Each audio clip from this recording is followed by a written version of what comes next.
Hello everyone. Today I'll discuss about triangles as parts of rectangle. Here you see, if this is a rectangle, if we draw a diagonal, then these two triangles are congruent to each other, right?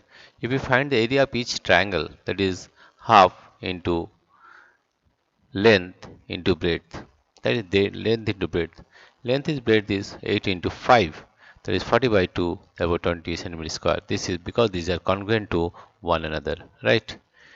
Now, if we find this, if we divide it in this way, that is 4 centimeter, 4 centimeter, this is 4, this is 4, this is 2. In this way also, this area is equal to this area, right? This is half of the area of the rectangle, and area of rectangle we know that is length into breadth, that is 6 into 4, and that comes to 12. 6, 24 by 2, that comes to, therefore area of each congruent part is 12 centimeter square, right?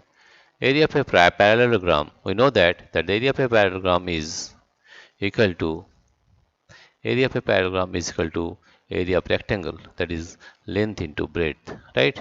Thus area of a parallelogram is base into height. Same way it is base, this was the base, that this triangle is congruent to this triangle, hence we can say that the area of a parallelogram is base into height, right? Base into height, right?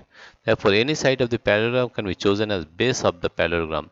The perpendicular dropped on that side from the opposite vertex is known as the height or altitude, right?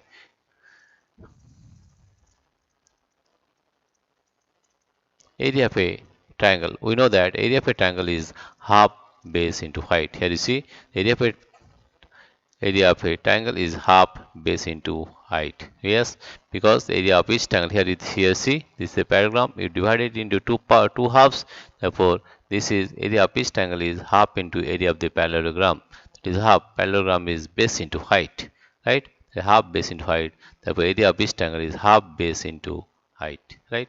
That is the area of the triangle. We conclude that all the congruent triangles are equal in area, but the triangles equal in area need not be congruent, right? Here you have to remember that all the congruent triangles are equal in area, but all the triangles equal in area need not be congruent, right? In the next video, we shall find the various questions of exercise 12.11.2. Dear friends, if you like this video, please subscribe, like and share. Thank you everybody for watching this video.